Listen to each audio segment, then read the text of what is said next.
avec vous tous sur un sujet qui m'a tenu éveillé littéralement pendant quand même quelques semaines, qui est la préparation d'un scénario Covid-19 pour la Belgique, à savoir essayer de comprendre quel pourrait être l'impact économique des mesures qui ont été prises pour contrôler la crise sanitaire. Et comme vous le savez, ces mesures, ça a été essentiellement un shutdown, une fermeture complète de l'économie. Donc, je vais faire une présentation qui, j'espère, ne durera pas plus que 20-25 minutes, de manière à laisser un maximum de temps à l'interaction entre nous et que je puisse répondre à vos questions. Alors maintenant, la question, ça devient comment est-ce que je fais avancer mon PowerPoint? Est-ce que c'est une première pour moi? Ah voilà, on y est, super.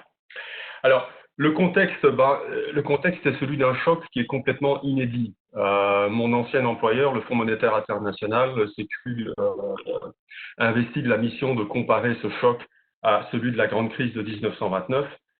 C'est le genre de comparaison que je voudrais absolument éviter parce que la nature du choc est complètement inédite.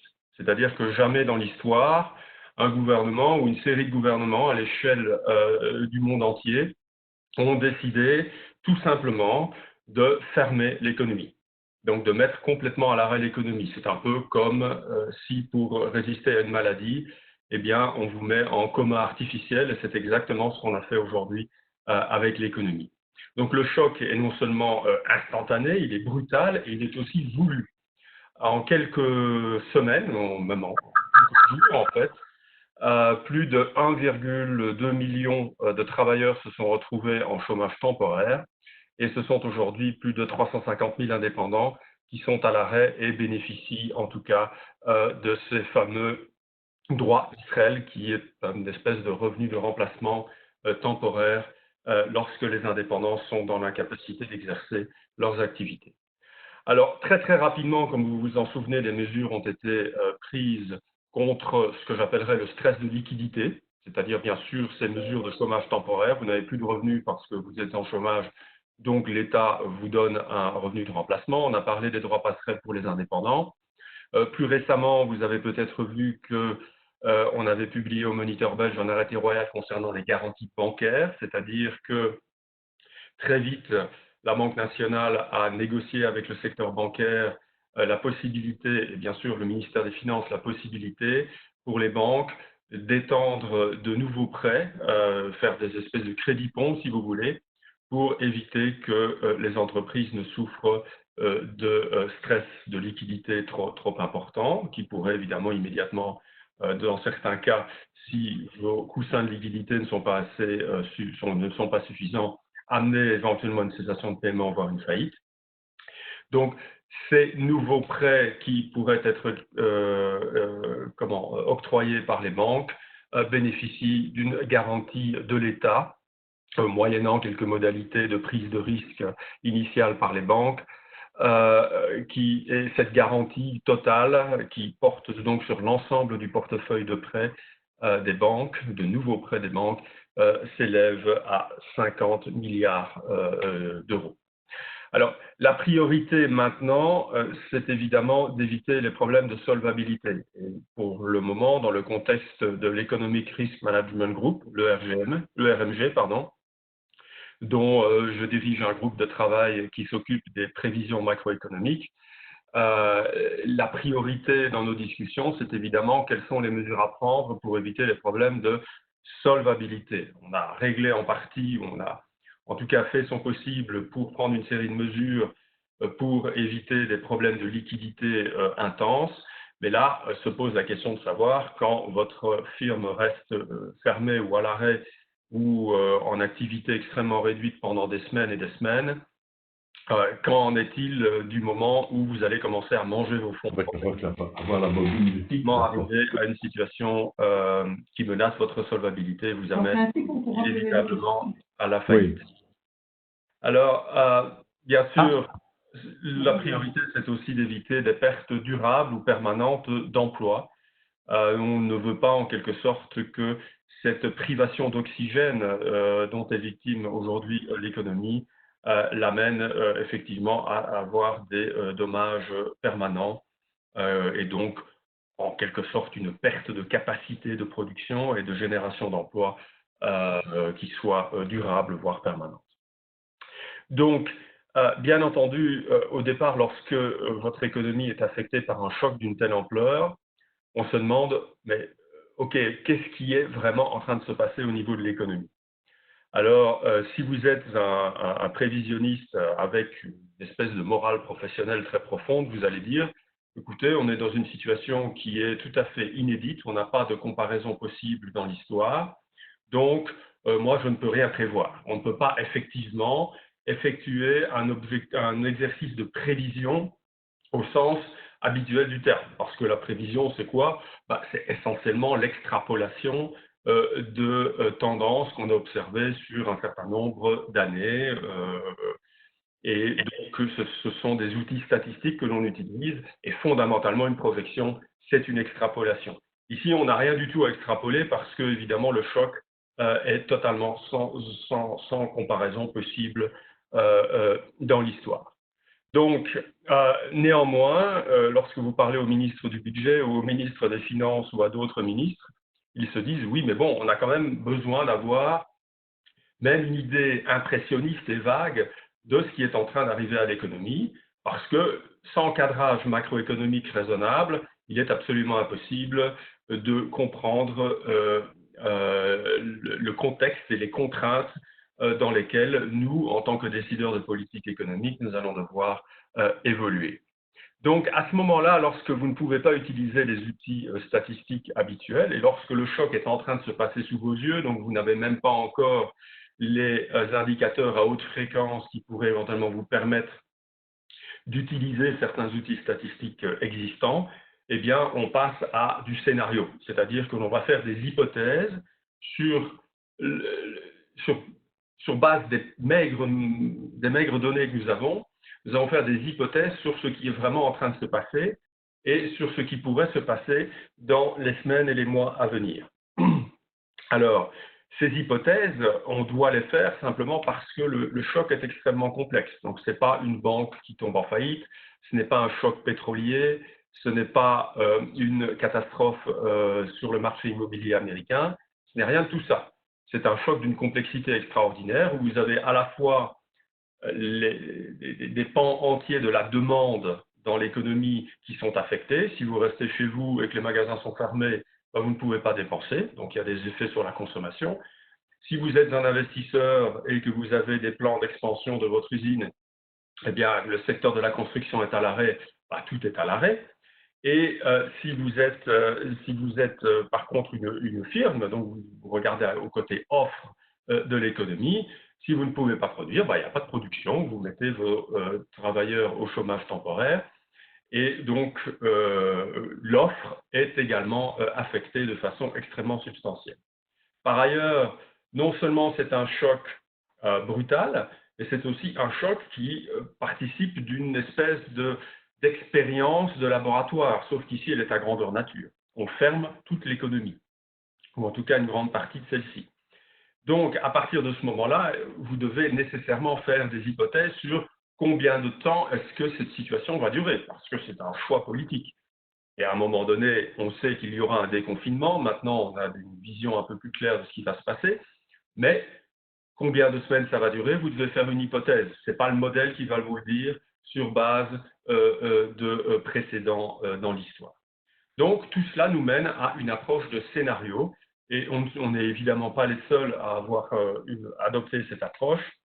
La Banque de France vient de sortir, il y a quelques jours, un scénario pour la France, avec effectivement un résultat en termes de contraction, de croissance, qui est exactement le même que le nôtre d'ailleurs. Donc, mais c'est aussi une approche de scénario. Dans le contexte de l'eurosystème, toutes les banques centrales ont une obligation de préparer leurs propres projections. Les instructions qui ont été données à toutes les banques centrales de l'eurosystème, et ça a été décidé et confirmé la semaine dernière, ce sera une approche par scénario, c'est-à-dire on va faire des hypothèses sur les évolutions probables, mais on ne peut pas a priori faire une prévision normale. Alors, dans ce contexte extrêmement spécial, et dans le contexte en fait de cet Economic Risk Management Group, on a décidé effectivement d'appliquer la devise de notre beau royaume, et donc nous avons uni nos forces avec le Bureau fédéral du plan pour produire ce scénario. Alors, la raison de cette union sacrée, c'est pas juste du patriotisme, c'est simplement se dire que fondamentalement, la Banque nationale et le Bureau fédéral du plan disposent d'outils de modélisation qui sont extrêmement différents. La Banque nationale dispose de modèles qui sont purement macroéconomiques, donc très agrégés. Hein. On ne regarde pas la décomposition de l'économie en secteurs, mais on regarde au PIB, on regarde à la consommation privée dans son ensemble et ce genre de choses, tandis que le Bureau du plan dispose de modèles qui sont beaucoup plus désagrégés. L'avantage de nos modèles à la Banque nationale, c'est qu'ils sont beaucoup plus agiles. Ça prend quelques jours pour préparer un scénario et, en quelque sorte, l'imposer au modèle pour voir ce que le modèle peut nous donner. Mais le bureau du plan, ça leur prend des semaines pour faire la même chose. Il y avait une exigence de rapidité et donc nous avons décidé d'abord de concevoir un scénario sur la base duquel les équipes du bureau du plan et de la banque pouvaient raisonnablement se mettre d'accord quant à la durée du confinement, quant à l'évolution probable ou l'anatomie probable d'une reprise après le déconfinement et ce genre de choses.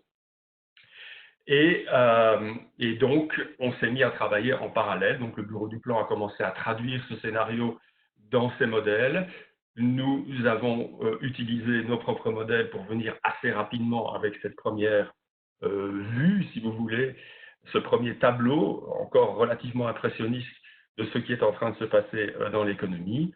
Et maintenant que les modélisateurs de la banque sont principalement occupés à l'exercice qui se fait à l'ensemble de la zone euro, les modélisateurs du bureau du plan, eux, continuent à faire tourner leur machine et aboutiront à des premiers résultats, j'espère, d'ici une semaine. Donc, c'est vraiment pour, en quelque sorte, exploiter les synergies entre les outils dont dispose la Banque nationale et ceux du bureau du plan que nous avons décidé dès le départ d'unir nos forces. Tout cela s'est fait dans le contexte de l'ERMG, bien que le scénario en lui-même ait été publié indépendamment de l'ERMG sous le label conjoint Banque nationale, Bureau fédéral du plan. Donc, c'est un scénario, ce n'est pas une prévision. Ça veut dire que les résultats que nous allons discuter maintenant sont aussi valables et pertinents que les hypothèses qui le sous-tendent. En d'autres termes, si vous n'êtes absolument pas d'accord avec certaines des hypothèses que nous avons prises, que ce soit pour de bonnes ou de moins bonnes raisons, eh bien, vous aurez évidemment raison de ne pas croire à notre scénario ou de penser qu'il est soit dépassé, soit trop optimiste, soit trop pessimiste. C'est d'ailleurs une des raisons pour lesquelles il n'a pas été publié en tant qu'effort de l'ERMG, puisque comme vous le savez, dans l'ERMG, nous avons aussi des représentants du G10, hein, des partenaires sociaux, et donc il y avait évidemment beaucoup de débats, les uns pensant que le scénario était trop pessimiste, les autres pensant qu'il était trop optimiste. Donc, quand la moitié des gens pensent que le scénario est optimiste et l'autre moitié pense qu'il est pessimiste, je pense que c'est une situation relativement confortable pour un prévisionniste puisqu'on se trouve au milieu. Donc, je ne suis pas trop mécontent. J'aurais été plus mal à l'aise si tout le monde pensait que le scénario était soit trop pessimiste, soit trop optimiste. Mais enfin, nous verrons ce que vous en pensez. Alors, les questions pressantes auxquelles nous essayons de répondre par cet exercice, ce sont les questions que non seulement les journalistes, mais aussi les politiques nous adressent de façon régulière. Où se trouve le fond du gouffre? Est-ce que c'est la fosse des Mariannes? Est-ce que c'est une petite récession? Est-ce que c'est la fin du monde? Où se trouve le fond du gouffre? Et c'est clairement l'exercice auquel sont confrontés aujourd'hui tous les prévisionnistes dans le monde. Et la deuxième question, évidemment, c'est comment on sait qu'il y aura un déconfinement? Comment rebondit-on à partir du moment où on libère en quelque sorte l'économie des contraintes qui sont les siennes pour le moment? Et bien entendu, à la fin, on se demande, on sait qu'il y aura une reprise. Est-ce que ce sera une reprise en V? Est-ce que ce sera une reprise en U? Est-ce que ce sera une reprise en W? Alors le W, ça correspondrait, si vous voulez, un peu à l'hypothèse évoquée d'ailleurs par la Première ministre quand elle a dit, vous savez, il faut se préparer à la possibilité de reconfiner si par hasard il y avait une deuxième vague qui mettait trop de pression sur le système de santé belge. Ou alors, est-ce qu'on aura plutôt une reprise, et là vous voyez que ce n'est pas une lettre, en fait c'est le symbole d'une marque de sport bien connue, et c'est cette forme de reprise un petit peu très très lente, si vous voulez, après un effondrement rapide. Est-ce qu'on est dans ce style de reprise à la Nike, pour ne pas citer cette marque? Voilà. Alors, voilà les hypothèses principales du scénario que nous avons élaboré. Tout d'abord, on était un petit peu dans le secret des dieux quand on a élaboré ce scénario, et nous avons d'office élaboré un scénario avec 7 semaines de confinement tels que nous les connaissons aujourd'hui, ce qui nous amenait évidemment à la date du 4 mai. Voilà, bon, ça c'est l'avantage d'être un peu dans le secret des dieux. On a pu tout de suite calibrer le scénario sur le nombre de semaines de déconfinement qui avait déjà été décidé sans nécessairement l'annoncer. Ensuite, il fallait faire bien sûr une hypothèse, mais qu'est-ce qui se passe durant ce confinement?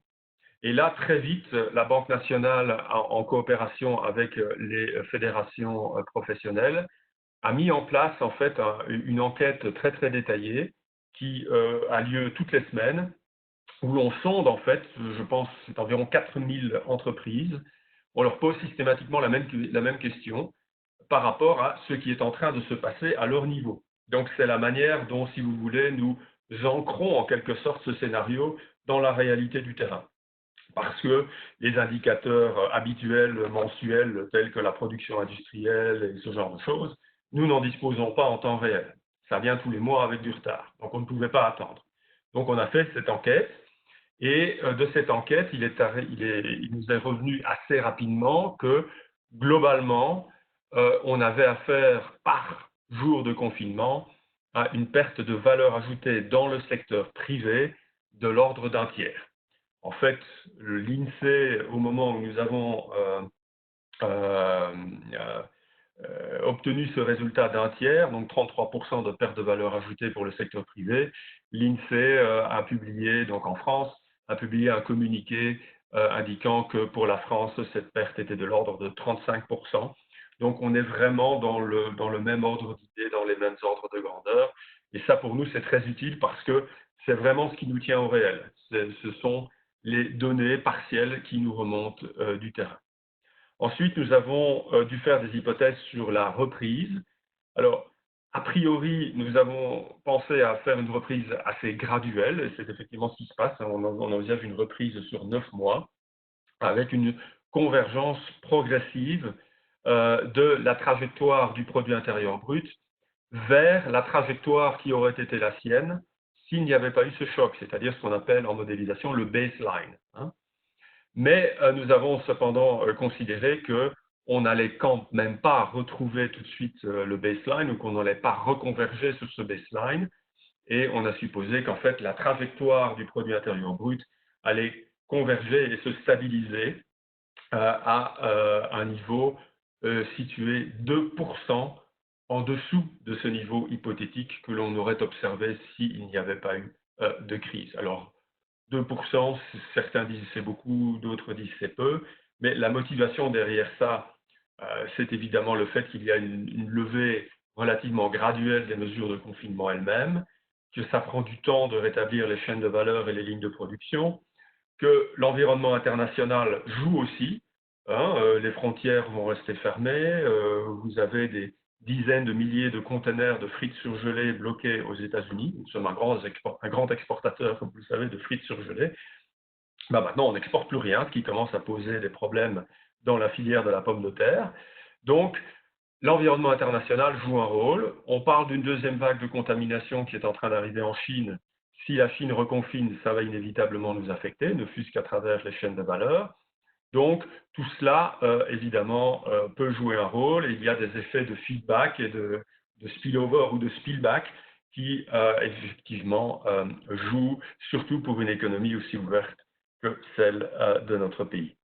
Par ailleurs, évidemment, on ne peut pas exclure un certain nombre de faillites, voire des abandons de plans d'investissement suite évidemment à cette crise. Et effectivement, dans le survey, donc dans l'enquête dont je vous parlais, pas moins de 25% des firmes que nous interrogeons nous disent qu'elles ont décidé soit de postposer sine die, soit d'abandonner complètement les plans d'investissement qu'elles étaient en train de mettre en œuvre. Donc, clairement, on ne retrouvera pas de sitôt le niveau de baseline. Et je dirais aujourd'hui que 2%, c'est peut-être en soi un petit peu optimiste. Par ailleurs, bon, on commence à voir, hein, si vous lisez les revues de presse, vous voyez à gauche, à droite, des faillites qui commencent à se matérialiser, bien que à ce stade, franchement, il reste assez difficile de dire si ces faillites ne reflètent pas tout simplement des situations qui préexistaient, des situations de difficulté qui préexistaient, qui existaient avant la crise, mais en tout cas, ce sont des dommages permanents ou durables que l'on ne peut pas exclure a priori. Toujours est-il que après un rebond assez marqué au troisième trimestre, hein, on va rouvrir les magasins, donc les gens vont revenir, dépenser. Il y a effectivement une reprise qui sera beaucoup plus graduelle. Donc le troisième trimestre sera en principe un trimestre de forte croissance, mais ensuite la convergence vers le baseline initial sera beaucoup plus graduelle. Alors il y a aussi une hypothèse assez héroïque que nous avons faite. Vous savez, un modèle macroéconomique, lorsque vous commencez à le torturer dans tous les sens, les prix réagissent. Donc l'inflation bouge à la hausse ou à la baisse. Alors ici, la complexité additionnelle de ce choc auquel nous faisons face, c'est qu'il y a toute une série de répercussions en termes de chocs de prix eux-mêmes. Hein, vous avez tous certainement suivi les évolutions assez vertigineuses des prix de l'énergie et en particulier des prix du pétrole sur les marchés internationaux. Ça, c'est un choc habituel qu'on considère dans nos modèles, mais aujourd'hui, c'est un effondrement complet des prix pétroliers auxquels nous assistons. C'est a priori une bonne chose pour une économie telle que la Belgique qui importe évidemment du pétrole, mais ce n'est qu'une des influences sur les prix. De l'autre côté, vous avez évidemment des contraintes au niveau de l'approvisionnement, vous avez eu des comportements de stockage et ainsi de suite qui ont poussé certains prix à la hausse. Donc, quand on regarde l'évolution de l'indice des prix, je ne dirais pas au jour le jour, mais à la semaine, qui sont des données non publiées mais auxquelles nous avons accès, vous voyez que certains prix, effectivement, ont augmenté de façon assez significative. Donc, vous avez des influences très disparates sur les prix. Et au moment, en tout cas, où nous avons fait le scénario, nous avons décidé de simplement geler l'inflation. Donc, le canal de prix qui d'habitude opère dans le modèle n'est pas actif pour le moment. Alors, qu'est-ce qui serait passé si on l'avait fait? Écoutez, c'est un modèle macroéconomique assez standard que nous utilisons, un modèle macroéconométrique, donc il est estimé sur base de données passées. Ce modèle est un modèle dans son esprit fondamentalement keynésien, donc un modèle qui réagit à des chocs de demande. Et donc, dans ce cas-là, si vous imposez un choc massif à ce genre de modèle, la réaction immédiate, évidemment, c'est de la déflation, donc une baisse des prix très prononcée, qui était quelque chose qu'a priori, en tout cas, quand nous avons mis en œuvre ce scénario il y a 3 semaines, ça ne nous paraissait pas être la meilleure des idées de laisser les mécanismes de prix jouer à plein régime. Évidemment, je vous rassure tout de suite, c'est une hypothèse qui maintenant est levée dans le contexte des exercices qui sont faits au sein de l'eurosystème, bien sûr, parce que la Banque centrale est intéressée à ce qui se passe au niveau de l'inflation. Et je peux d'ores et déjà vous rassurer sur le fait qu'il n'y a pas de changement fondamental au résultat que je vais vous présenter bientôt. Donc, en termes aussi de conception du scénario, c'est un scénario, je dirais, presque qu'à politique inchangée. Donc, on n'a pas pris en compte, par exemple, les mesures régionales de soutien aux entreprises, hein, les 5 000 € ou 4 000 € à gauche, à droite, que l'on donne à certaines entreprises.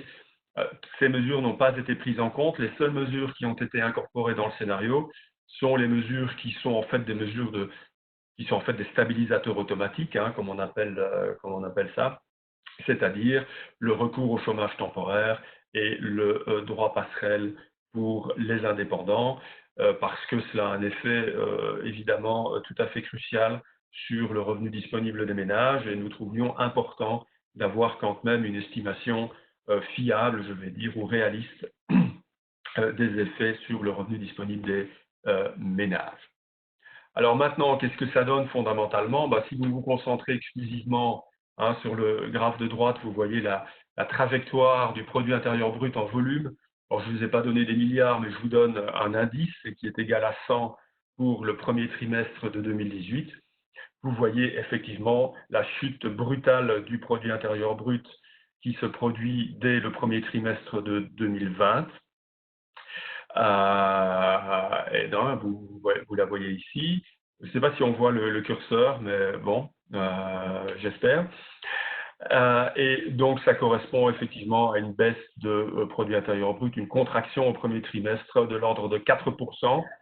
Et je peux d'ores et déjà vous dire que ça ne sera pas très loin de l'estimation flash de la baisse du produit intérieur brut qui sera publiée très bientôt.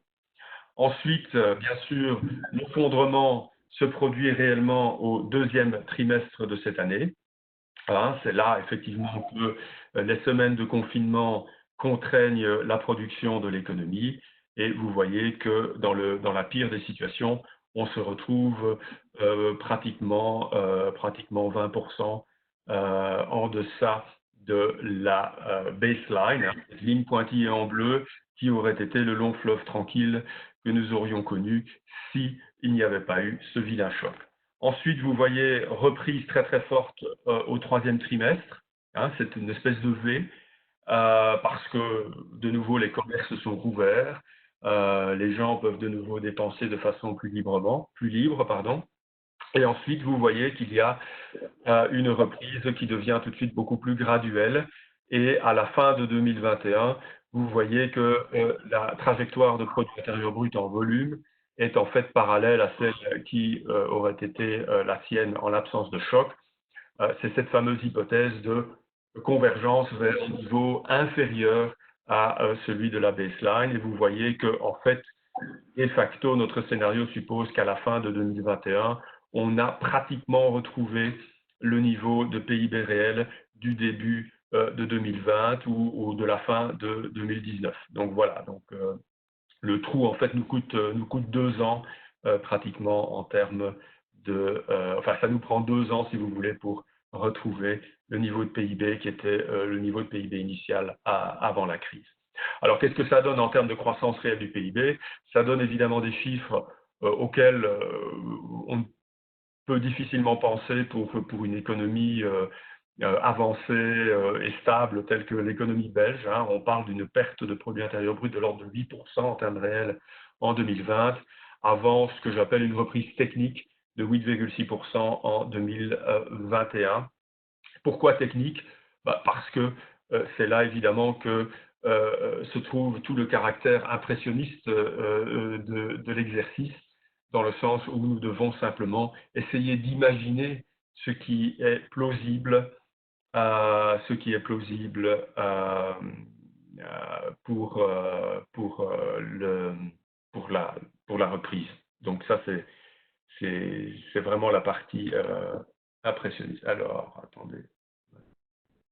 Alors, on nous avait demandé, vous vous souvenez peut-être que pendant plusieurs semaines, au tout début de la crise, beaucoup de gens commençaient à parler de oui, on perd 4 milliards ou 5 milliards ou 6 milliards par semaine de confinement, etc.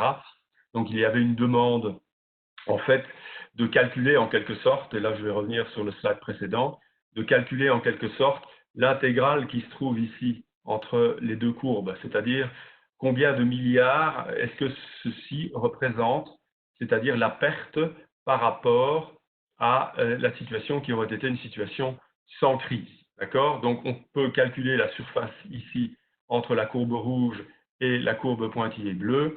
Et donc là, vous voyez, hein, tout au long de l'année 2020 et des années 2020 et 2021, vous voyez une perte là de produit intérieur brut cumulé qui sera de l'ordre de 30 milliards d'ici juin, 45 milliards à la fin de cette année et 60 milliards à fin 2021. Lorsque vous parlez d'une perte en milliards, Monsieur Clarinval, le ministre du Budget, vous traduit ça immédiatement en perte de recettes fiscales. Et effectivement, c'est ce qui va se passer. Et ce sera un des principaux contributeurs d'ailleurs à la détérioration de nos finances publiques pour cette année certainement. Alors, quel est l'impact sur les ménages? Donc là, nous avons regardé à deux indicateurs. Le premier, le revenu disponible. Donc là, nous anticipons toujours sur base de ce scénario. De nouveau, ce n'est pas une prévision. Nous anticipons en tout cas, ou en tout cas le niveau de revenu disponible qui est cohérent avec ce scénario envisage une perte de l'ordre de 1,5%. C'est évidemment moins que le PIB et cela suggère que le choc est au moins partiellement amorti grâce aux différents stabilisateurs automatiques qui sont en place dans l'économie belge. Aux États-Unis, vous savez que ce n'est pas du tout aussi simple. Aux États-Unis, on envoie des chèques directement aux gens parce qu'on ne sait pas quoi faire d'autre. Donc ici, nous avons la chance d'avoir ces filets de sécurité sociale qui sont assez efficaces et qui ont d'ailleurs été renforcés assez rapidement ou très rapidement suite au choc. La consommation, quant à elle, la consommation privée en termes réels est contrainte aussi. Mais vous voyez que la baisse de consommation est quand même assez brutale, hein, moins 6% pour l'ensemble de l'année, et ce en dépit de la reprise. Donc il y a une consommation qui est perdue pour toujours. Hein. C'est pas qu'on va à la reprise, à la réouverture des restaurants, c'est pas qu'on va y aller 3 fois plus souvent. Enfin peut-être, mais en tout cas pas moi. Et en tout cas, j'imagine beaucoup de gens ne feront pas ça. Le voyage, la croisière de vos rêves que vous n'avez pas pu faire, ben, vous n'allez probablement pas la faire et ce genre de choses. Donc, au total, il y a une perte de consommation qui est assez importante. Hein. La consommation d'une année sur l'autre, entre 2019 et 2020, va baisser d'environ 5,7%. Et évidemment, en 2021, vous avez ce V, en quelque sorte, qui se manifeste et vous avez une reprise assez forte, à la fois du revenu disponible et de la consommation. Mais j'insiste un peu sur ce graphe parce que si vous écoutez Pierre Winch régulièrement à la télé ou lorsqu'il fait ses témoignages devant la commission des finances à la Chambre, vous remarquez qu'il insiste souvent sur cette demande refoulée, cette espèce de surépargne qui va inévitablement se manifester à partir du moment où les possibilités de consommation sont limitées et où, pour beaucoup de gens, un certain revenu continue de tomber sur le compte tous les mois. Alors, quand on a présenté cette hypothèse de surépargne ou de pent-up demand, si vous voulez, Pierre était assez intrigué, il nous a dit il faut absolument essayer de valider ça le plus vite possible et monitorer en quelque sorte ce qui se passe sur les comptes d'épargne des gens. Et donc, c'est pas que nous savons évidemment ce qu'il y a sur votre compte d'épargne en particulier, mais les banques sont suffisamment gentilles que pour nous donner des données agrégées. Et effectivement, hier, nous avons pu voir effectivement qu'il y avait une hausse significative des dépôts, de nouveau de façon agrégée. Je ne parle pas des situations individuelles qui sont évidemment très diverses, mais d'un point de vue agrégé, on voit qu'il y a effectivement une surépargne. Il y a des dépôts qui augmentent très significativement auprès des institutions bancaires. Alors ici, je vous donne le chiffre estimé ou proposé par le modèle, mais nous estimons que la surépargne cohérente avec ce scénario serait de l'ordre de 11 milliards d'euros pour l'année 2020. Et franchement, sur base des données que nous avons pu voir hier, l'accroissement des dépôts sur la période de confinement est tout à fait cohérente avec ce chiffre, ce qui est évidemment toujours rassurant du point de vue du réalisme de ce scénario, en tout cas pour nous. Alors, bien sûr, la situation au niveau des entreprises est fort différente. C'est bien sûr toujours un choc aigu, mais très transitoire. L'hypothèse clé du scénario, C'est quoi? C'est que les mesures de soutien à la liquidité qui ont déjà été prises, les reports d'échéances fiscales, les crédits ponts garantis au niveau des banques et les injections de liquidité au niveau des régions, etc., on suppose que toutes ces mesures de soutien à la liquidité seront suffisantes pour éviter des faillites en masse. Okay, alors ça, c'est une hypothèse purement technique, c'est-à-dire on dit, ben voilà, on suppose que c'est suffisant, ça ne veut pas dire que ça le sera. Et c'est là je vais dire, tout l'art de raisonner par scénario, c'est que si à un moment donné vous pensez que cette hypothèse devient complètement chaotique et héroïque, ça veut dire que en fait, il serait peut-être temps de penser à des mesures de politique économique qui permettront de valider, ex post en tout cas, cette hypothèse clé du scénario, qui consiste à dire qu'il n'y aura pas de dommages permanent et très profond à l'économie. Ceci, de nouveau, est un résultat agrégé. Hein, donc, vous voyez, il y a un effondrement de l'excédent brut d'exploitation en 2020, une forte reprise en 2021. Ces chiffres, en soi, ne veulent pas dire grand-chose. Mais nous le savons, ce qui se cache derrière ces résultats agrégés, ce sont des réalités extrêmement différentes. Il est évident que une entreprise X ne fait pas face au choc de la même manière qu'une entreprise Y. Ça dépend bien sûr de l'incidence directe du choc sur l'activité en question. Bien entendu, le secteur Horeca est affecté de façon très différente par rapport au secteur bancaire, on le sait, et l'on sait aussi que certains secteurs ont intrinsèquement, structurellement, des coussins de liquidité qui sont plus ou moins importants. Si vous travaillez avec des marges très faibles, je pense par exemple ici aux sociétés qui s'occupent de chèques services ici à Bruxelles par exemple, très clairement ces sociétés travaillent avec des coussins de liquidité, des marges faibles et donc aussi des coussins de liquidité extrêmement réduits et donc on s'attend à ce que si rien n'est fait, un certain nombre de ces sociétés disparaîtront ou devront, enfin, seront en tout cas en difficulté extrêmement sérieuse. Donc ça c'est juste un exemple pour donner un peu de couleur à l'histoire. Donc, voilà, donc ça c'est une des questions principales et c'est la question principale qui se pose aujourd'hui, notamment dans le contexte de l'ERMG, comment ne pas faire mentir cette hypothèse? Parce qu'on sait très bien que maintenant on le réalise, si des mesures spécifiques de soutien, soit à des secteurs, soit à certaines entreprises ne sont pas envisagées rapidement, il y aura effectivement de la casse, non seulement en termes de faillite, mais aussi en termes d'emploi. Et donc c'est ce qui nous anime pour le moment. Alors, certains ont dit oui, mais vous savez, vous êtes complètement, quand nous sommes sortis avec ce scénario à moins 8%, on nous a regardé avec des yeux énormes, on nous a dit, écoutez, vous êtes complètement à côté de la plaque, vous êtes pire que tout le monde. Alors, pour vous rassurer un petit peu, j'ai repris ici des données de prévision de croissance pour 2020 qui sont collectées par une boîte qui s'appelle Consensus Forecast. Et donc, en quelque sorte, c'est pour la zone euro, l'Allemagne, l'Italie, la France, les Pays-Bas et la Belgique. J'ai repris les quelques dernières prévisions qui ont été faites par différents organismes. Donc, essentiellement, vous avez par exemple des banques d'investissement qui font des prévisions sur les différents pays parce qu'elles investissent dans leur dette souveraine. Donc, j'ai compilé toutes ces dernières données dans ce graphique. Vous voyez en rouge, ce sont des données qui sont relatives à la Belgique, les autres sont relatives à d'autres pays. Si vous pouvez lire en bas, vous verrez lesquels.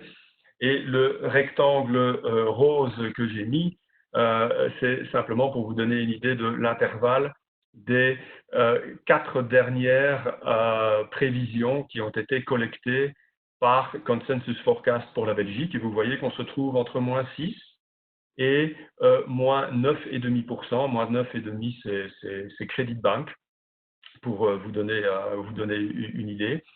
Et donc en jaune, vous avez notre scénario à moins 8. Et vous voyez que nous sommes confortablement parmi les dernières prévisions qui ont été faites dans cette fourchette entre moins 6 et moins 10% en termes de contraction du produit intérieur brut. Nous sommes arrivés là plus tôt que les autres, mais finalement, les 3 dernières que vous voyez, en tout cas, Credit Bank a été publié à peu près en même temps que nous, mais les 2 autres que vous voyez entre le jaune et la rouge qui se trouve à l'extrême gauche de votre graphique. Ces deux dernières prévisions ont été publiées aujourd'hui et elles viennent de Morgan Stanley et de Citibank. Donc, voilà. La semaine dernière aussi, la France a publié une prévision officielle et elle est aussi à moins 8%. Voilà. Donc, bien sûr, il y a des risques autour de ce scénario, mais vous allez me dire, oui, mais bon, il y a des risques, il y a énormément d'incertitudes. Où se trouve l'intervalle de confiance? Eh bien, précisément parce que je travaille avec un scénario, il n'y a pas possibilité de vous calculer un intervalle de confiance. Pour calculer un intervalle de confiance, il faut travailler précisément avec des intervalles, ce qu'on ne fait pas par définition lorsque l'on se concentre sur un scénario parmi un univers potentiellement infini d'alternatives. Donc la probabilité précise que le scénario que je viens de vous décrire se matérialise est exactement 0. OK?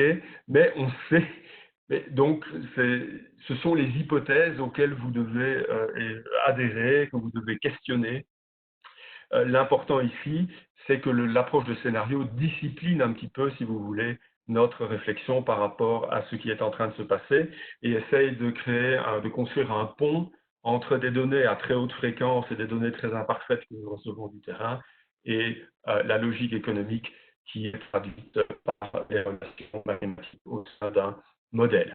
Alors, les risques sont considérables, ils sont essentiellement, à notre avis, biaisé vers le bas, c'est-à-dire que moins 8, c'est probablement une hypothèse haute, en termes, pas haute, optimiste, par rapport à ce qui est en train de se passer. En effet, les différents risques à considérer, c'est évidemment une dynamique épidémiologique qui pourrait imposer un confinement beaucoup plus long et plus strict.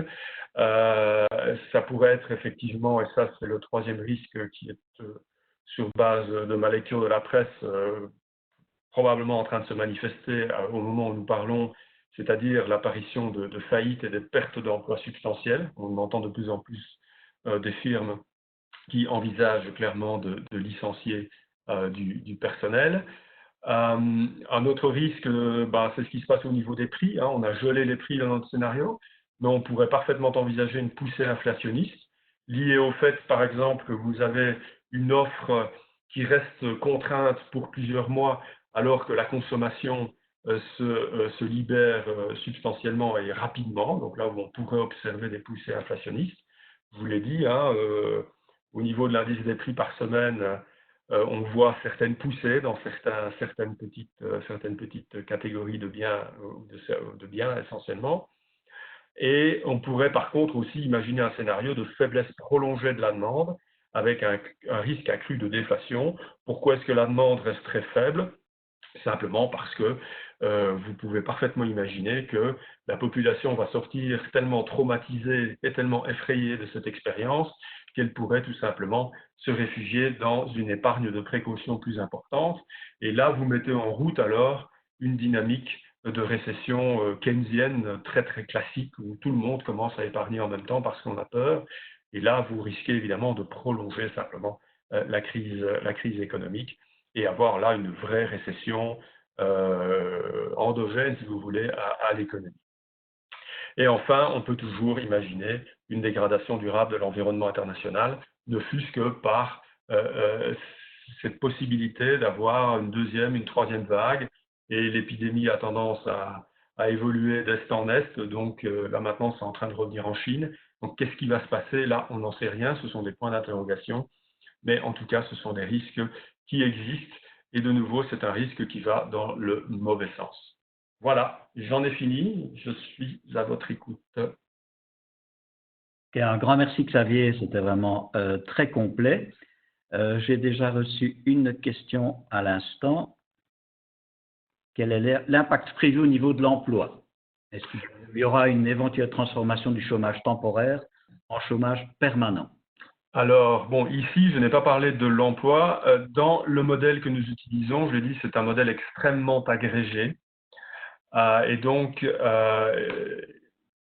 nous avons en fait dû faire une hypothèse. Enfin, il y a deux choses qui rentrent, si vous voulez, dans ce qu'on appelle en macroéconomie la fonction de production. C'est cette fonction mathématique qui combine à la fois le capital et le travail.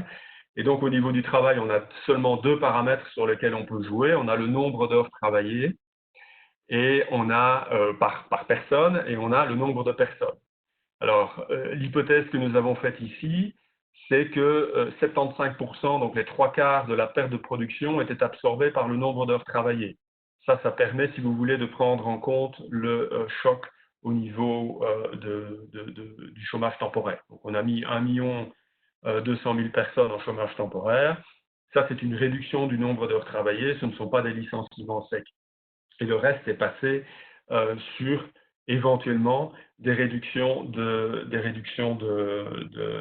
d'emplois. Et donc, sur base de cette hypothèse qui est franchement ce qu'elle est, c'est-à-dire juste une hypothèse, on arrive effectivement à des pertes d'emplois de l'ordre de 75 000 équivalents temps plein. Mais de nouveau, c'est une hypothèse. Je pourrais vous donner 85-15 et j'aurais quelque chose de beaucoup moins fort.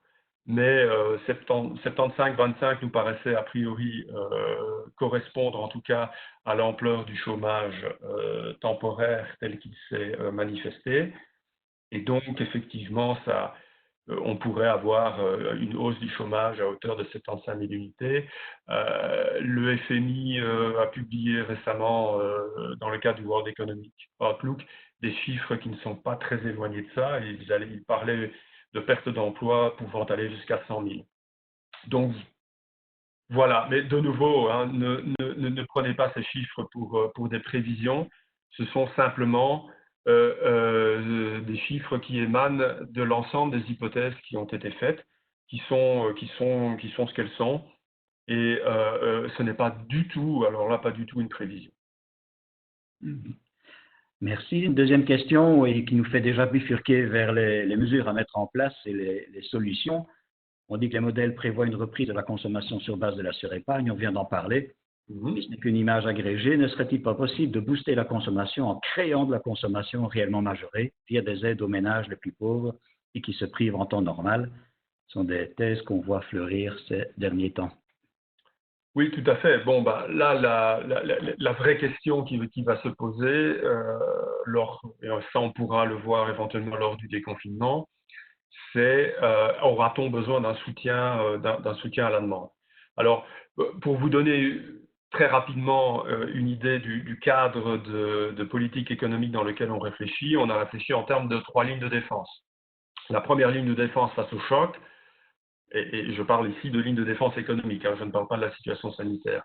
La première ligne de défense, c'était les mesures qui ont été prises, c'est-à-dire des mesures de soutien à la liquidité pour les ménages qui perdent leur emploi, via ce chômage temporaire, en tout cas qui perdent leur activité, ils sont forcés de rester chez eux, les droits passerelles pour les indépendants et ce genre de choses, des mesures de soutien à la liquidité pour les entreprises, par exemple retarder le paiement de certaines échéances fiscales et ce genre de choses.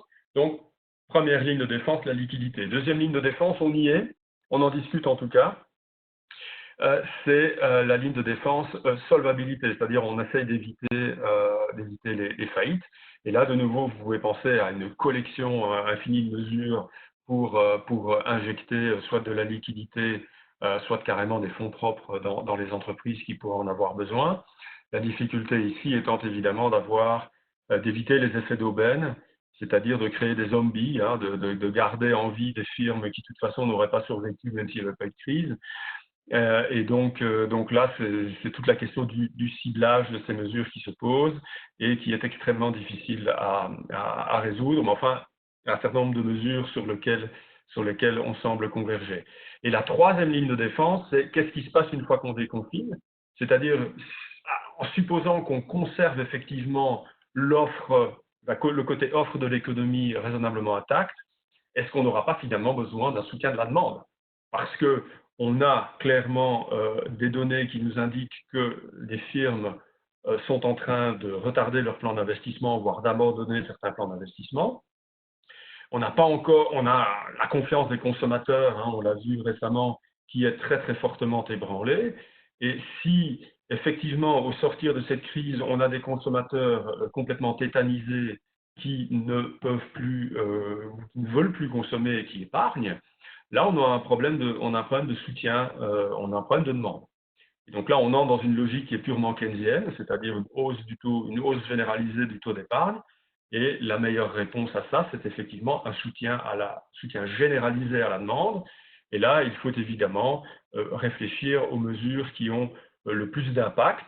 Et celle qui a été mentionnée, c'est-à-dire de cibler des transferts vers des ménages qui sont le plus susceptibles de consommer, c'est-à-dire essentiellement les ménages les moins favorisés, est effectivement une mesure qui permet, et ça s'est vu dans les crises précédentes, ce sont des mesures qui permettent, si vous voulez, de maximiser l'impact macroéconomique, parce que si vous mettez 1 euro dans la poche de quelqu'un qui a une probabilité de 1 de le dépenser, c'est plus efficace que de le mettre dans la poche de quelqu'un qui va l'épargner. Donc, c'est clair.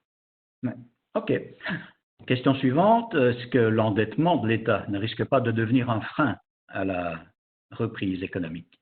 Ça, c'est la question à 150 000 euros. Je pense que si je connaissais la réponse, ce serait aux Caraïbes, sur une plage.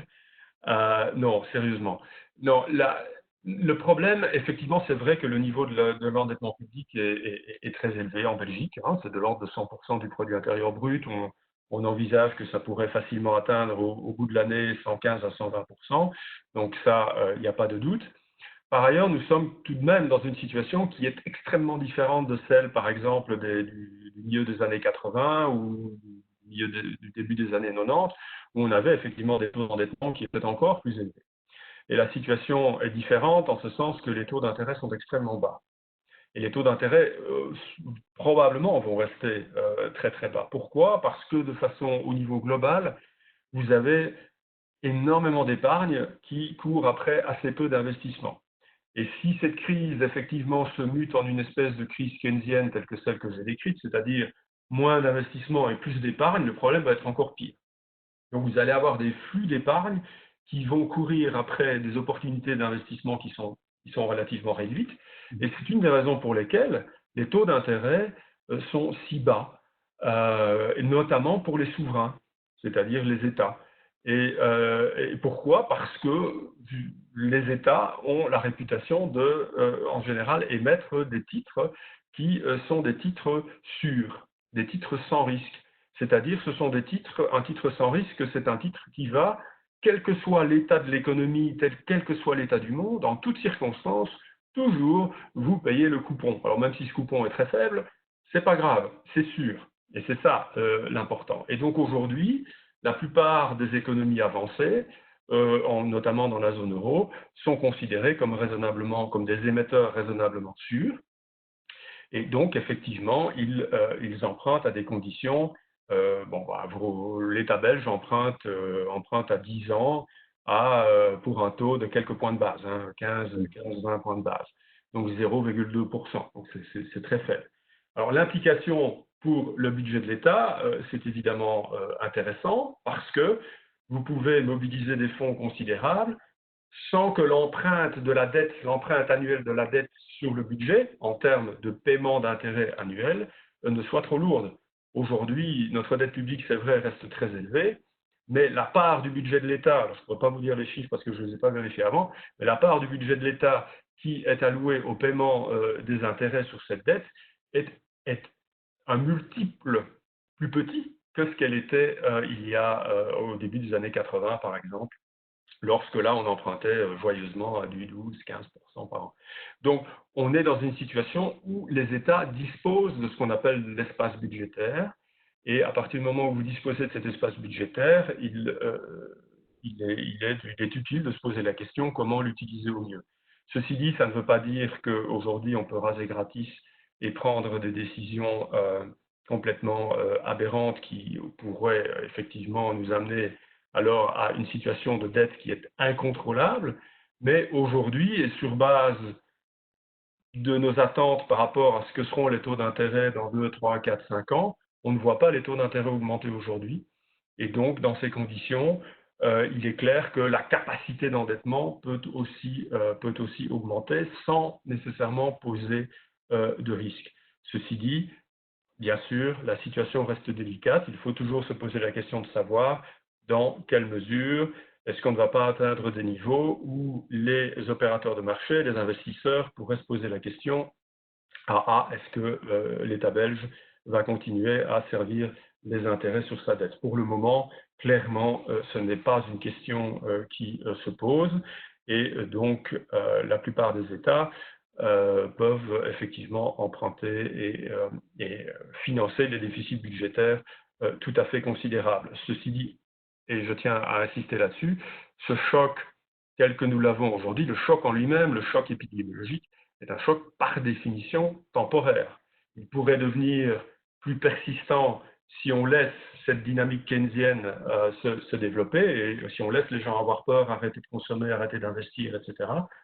Mais globalement, dans l'immédiat, je ne vois pas ce qui contraint de façon excessive la prise de décision budgétaire éventuellement ambitieuse et des politiques de soutien à la demande. Ceci dit, cette réaction doit faire l'objet d'une évaluation importante et en particulier, je pense qu'il est tout à fait crucial d'éviter des mesures permanentes. C'est-à-dire qu'il ne s'agit pas aujourd'hui d'arriver avec une mesure qui dit « Oh ben maintenant la TVA c'est 5% pour tout le monde et on va financer ça par la dette pendant 20 ans ». Ce n'est évidemment pas le but du jeu.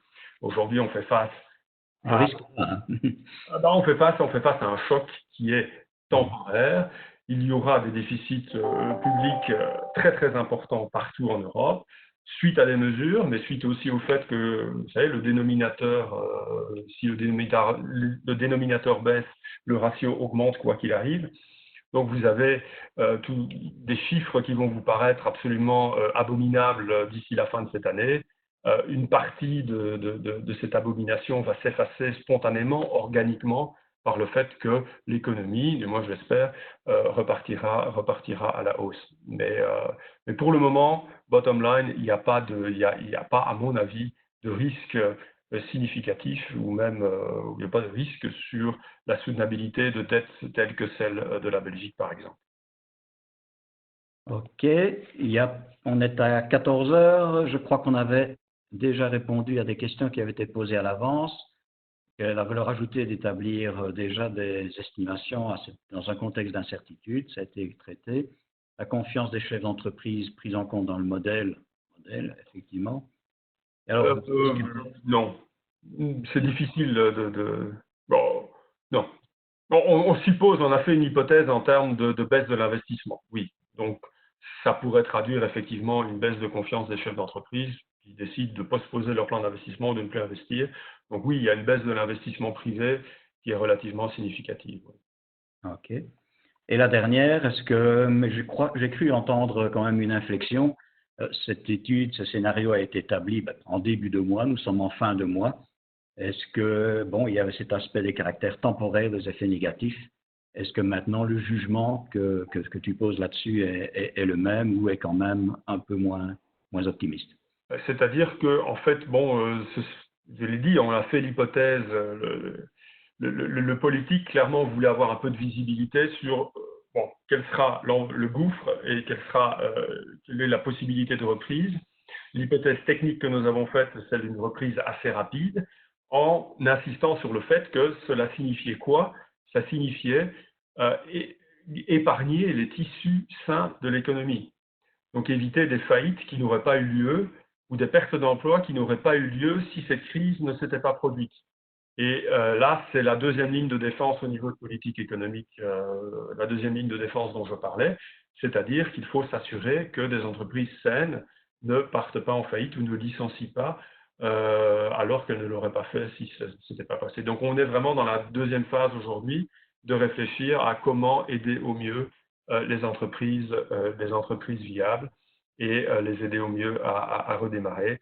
La troisième phase étant le soutien à la demande. Enfin, là, on est en plein dans la deuxième phase, précisément parce que ce sont des questions que l'on se pose et parce que les signes que nous voyons sont effectivement, il faudra passer par la deuxième ligne de défense. On ne peut pas faire l'économie de la deuxième ligne de défense. D'accord. Si certains doivent nous quitter, je crois que certains sont déjà en train de le faire.